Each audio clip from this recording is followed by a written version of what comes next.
राम राम मित्रों। आज मैं आपके सामने एक ऐसी स्टोरी को बताने जा रहा हूँ जिसे सुनने के बाद आप मजबूर हो जाओगे ये सोचने के लिए कि क्या सच में भूत प्रेत होते हैं। आज की बातें एक रियल घटना पर बेस्ड है। एक लड़का जिसे कभी भी भूत प्रेत के एग्जिस्टेंस पे विश्वास नहीं था, उसे लगता था ये सब मिथ हैं, बनी बुनाई बातें। इसी माइंडसेट के साथ वो बड़ा होता है, अपनी ग्रेजुएशन को कंप्लीट करता है और कुछ ही टाइम में उसकी एक अच्छी कंपनी में जॉब भी लग जाती है। और अपने काम को वो पूरे लगन और ध्यान के साथ करता था, क्योंकि वो उसकी फर्स्ट जॉब थी और वो जॉब उसे काफ़ी पसंद भी थी।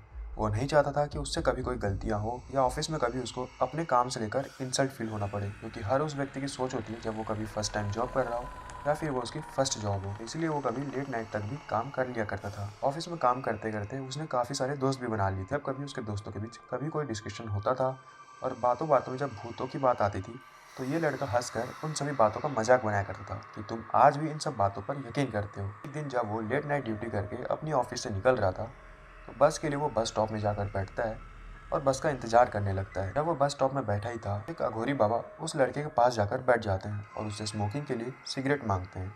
क्योंकि ये लड़का भी स्मोकिंग करता था तो इसके पास कुछ सिगरेट्स थी, जिसमें से एक सिगरेट उसने उस अघोरी बाबा को भी दे दी। अब दोनों एक साथ बैठे हुए थे और इतनी रात में सुनसान रास्ते पर कोई भी नहीं था, तो दोनों ने एक दूसरे से बात करना स्टार्ट कर दी। बातों बातों में ये लड़का उन अघोरी बाबा से पूछ लेता है कि बाबा, क्या सच में भूत प्रेत होते हैं? आखिरकार लोग इनसे इतने डरते क्यों हैं, और अगर ये होते भी हैं तो हमें दिखते क्यों नहीं? तो ये सुनते ही अघोरी बाबा एक अजीब सी टोन में कहते हैं कि तुमसे किसने कहा कि भूत प्रेत होते नहीं है? और क्योंकि ये लड़का कभी इन सब बातों पर यकीन नहीं करता था, इसे ये सब चीज़ें मिथ लगती थी, तो ये कह दिया ये सब तो फालतू चीज़ें हैं लोगों को पागल और बेवकूफ़ बनाने के लिए। एक्चुअली में तो ये सिर्फ सुनी सुनाई बातें होती है जो लोग एक दूसरे को सुनाते रहते हैं। ये सुनते ही अघोरी बाबा की ईगो हट हो जाती है। वो ऊंची आवाज़ में कहते हैं, तो ठीक है, आज तुझे मैं भूतों से रूबरू ही करा देता हूँ। अघोरी बाबा उसे शमशान की ओर ले जाते हैं और अब तक इसे कोई भी डर नहीं लग रहा था। दोनों शमशान में जाकर पहुंचते हैं और अघोरी बाबा एक जगह पर बैठ जाते हैं और अपने मंत्रों का उच्चारण करने लगते हैं। 10 से 15 मिनट बाद लड़के को अपने पास बुलाते हैं और उसके हाथ में एक धागे को देकर कहते हैं, चाहे कुछ भी हो जाए, इस धागे को तुझे नहीं छोड़ना है। उस लड़के को अपने से कुछ दूर में बिठा देते हैं और क्रिया के स्टार्ट होने से पहले उसे एक मंत्र बताते हैं जिसे उसे आंख बंद करके पढ़नी थी, और मंत्र के पढ़ते समय उसे आंख बिल्कुल भी नहीं खोलनी। मंत्र के खत्म होने के बाद ही वो अपनी आंखें खोल सकता है। और होता भी कुछ ऐसा ही है। लड़का अपने हाथों में धागे को लेकर बैठ जाता है और बाबा उसके सामने कुछ मिठाइयाँ रख देते हैं और फिर लड़का वैसे ही करता है जैसे करने के लिए अघोरी बाबा ने उसे कहा था। आंख बंद करके वो पूरे मंत्र का उच्चारण करता है और जब वो अपनी आंखों को खोलता है तो वही हुआ जिसका इसने कभी कल्पना भी नहीं किया था, यानी कि यहाँ पर अघोरी बाबा की बातें सच साबित होती है। उसके सामने वो थे जो हमेशा से मजाक बनाया करता था। वो करीब इससे 10 मीटर की दूरी पे थे और वो सभी आत्माएं बैठकर उन मिठाइयों को खा रही थी जिन्हें अघोरी बाबा ने रखा था। ये देखते ही लड़का काफी डर जाता है और साथ में अघोरी बाबा थे तो इसे हौसला मिल जाता है। और थोड़ी देर बाद वहाँ पे एक ऐसी आत्मा आती है जिसे देखने के बाद इस लड़के के तोते उड़ जाते हैं। वो आत्मा जब जीवित थी तो इस लड़के का काफ़ी अच्छा संबंध था उससे। वो आत्मा किसी और की नहीं बल्कि इस लड़के के पड़ोस में रहने वाले एक अंकल की थी, जिसे ये बचपन से देखते आ रहा था, जिनकी डेथ कुछ महीनों पहले ही हो गई थी।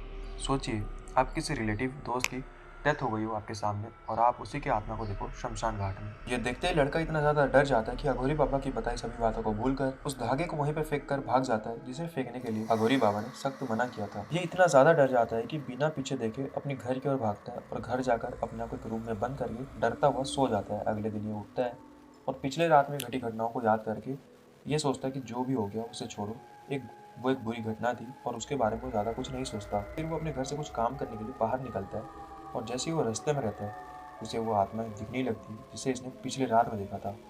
उन सबको देखकर इसे यकीन नहीं हो रहा था कि ये सब यहाँ पे कैसे।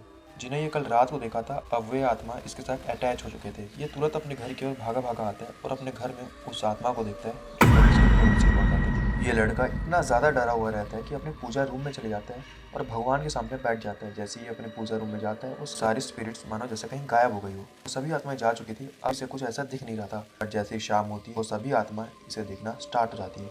इतना ज़्यादा डर जाता है कि अपने रूम में दिन भर बैठे रहता है और बाहर बिल्कुल नहीं निकलता।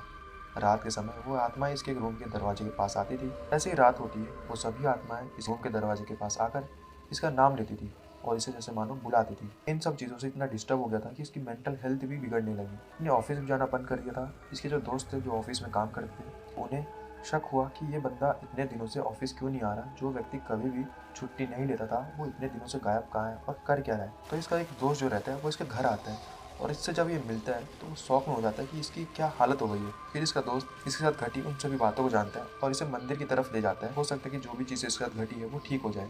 जब मंदिर में ये पूजा पाठ करते हैं और पंडित जी के द्वारा इसकी नज़र उतारी जाती है, फिर ये लोग वापस घर आ रहे थे। बट प्रॉब्लम अभी तक नहीं गई थी। इसे फिर भी वो आत्माएं दिख रही थी। इसकी किस्मत शायद अच्छी थी कि वो अघोरी बाबा जो इसे उस रोड में मिले थे वो इसे दोबारा मिल जाते हैं। दरअसल वो अघोरी बाबा इसे काफ़ी टाइम से ढूंढ रहे थे, बट इस लड़के के बारे में उनको कुछ ज़्यादा मालूम ना होने के कारण वो इस तक कभी पहुंच ही नहीं पाए थे, क्योंकि अघोरी बाबा और ये लड़का दोनों आमने सामने थे।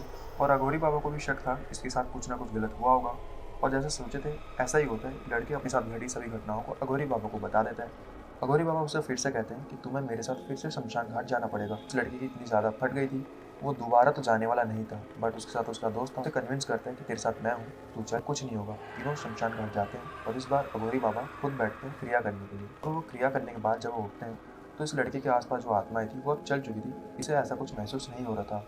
और अघोरी बाबा से कहते हैं तुम जाकर एक बार महादेव के मंदिर हो आओ।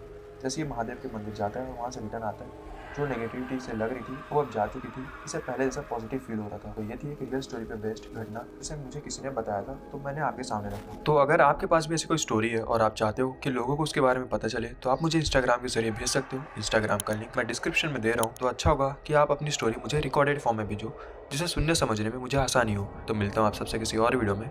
राम राम।